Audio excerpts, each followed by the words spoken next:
November 1970. Dense fog blankets Norway's silent Isdalen Valley as two hikers spot a charred, unrecognizable shape among the wet rocks. What seemed like a tragic accident was actually the starting point of Norway's most haunting Cold War enigma. An unidentified woman stripped of her past, carrying coded notes, false identities, and a secret that someone went to terrifying lengths to burn away. On November 29, 1970, officers from the Bergen Police District climbed into the steep, wet ravine of Isdalen. The cold air hung thick at 5 degrees Celsius, smelling of petrol and scorched plastic. Lying face down in a shallow depression among the damp rocks was the body of an unidentified woman, her front severely charred. Constables Einar Hansen and Arne Berg realized this was no ordinary hiking mishap. The remote, bone-chilling valley felt instantly hostile. Securing the perimeter, the first responders established a cordoned zone to protect what little evidence remained on the forest floor.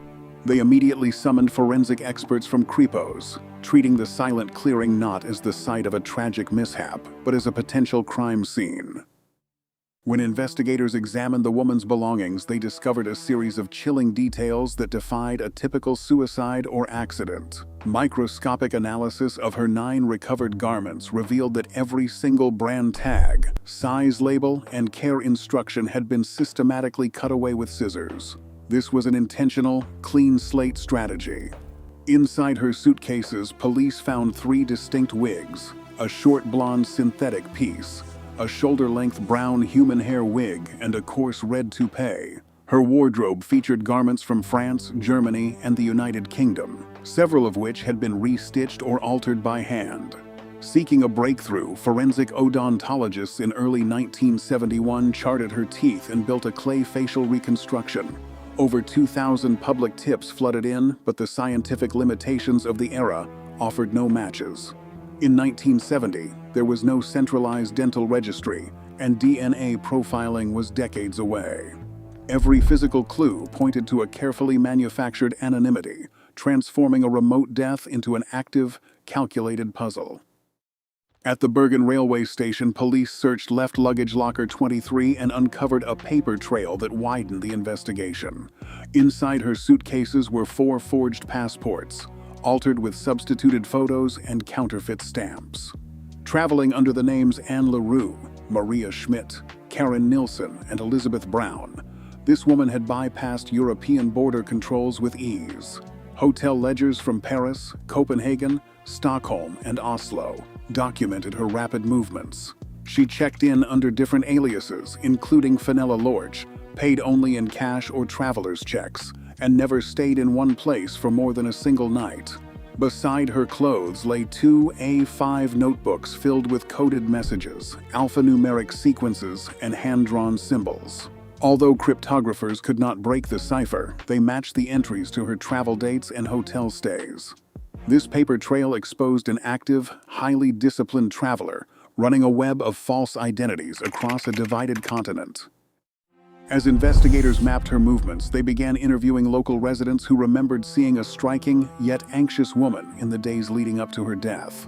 On November 23, 1970, staff at Bergen's Hotel Hordeheimen watched her check out. She did not leave alone. A tall man in a dark overcoat escorted her from the lobby. Witnesses later reported seeing them together near the historic Bryggen waterfront and at a local cafe, where they spoke in quiet, tense whispers. Some described the companion as a middle-aged foreigner speaking German, yet these memories offered more shadow than light. Hotel and station staff gave conflicting details. She seemed to alter her appearance between sightings, sometimes wearing different hair or sunglasses. These fragile memories added suspicion, but left his identity entirely unknown. During the early 1970s, Bergen was more than a scenic port. It was a high-stakes arena on NATO's northern flank. The city sat at the gateway to the North Sea, surrounded by radar stations, naval listening posts, and military bases vital for monitoring Soviet ship movements. To Western and Eastern intelligence services, this coastline was a critical maritime corridor. The discovery of a woman traveling with multiple fake passports, coded diaries, and disguised appearances instantly pulled the police investigation into this shadow world of international espionage. Three distinct hypotheses shape how investigators view the written record, though none are confirmed. The first suggests Soviet intelligence. Under this theory, the woman was a KGB illegal sent to spy on NATO installations, her gear and silent patterns matching known Soviet tradecraft. The second theory points to Mossad, the Israeli intelligence service. Speculation connects her to covert European operations, suggesting her travel through Paris and her high-end camera equipment fit their operational profile.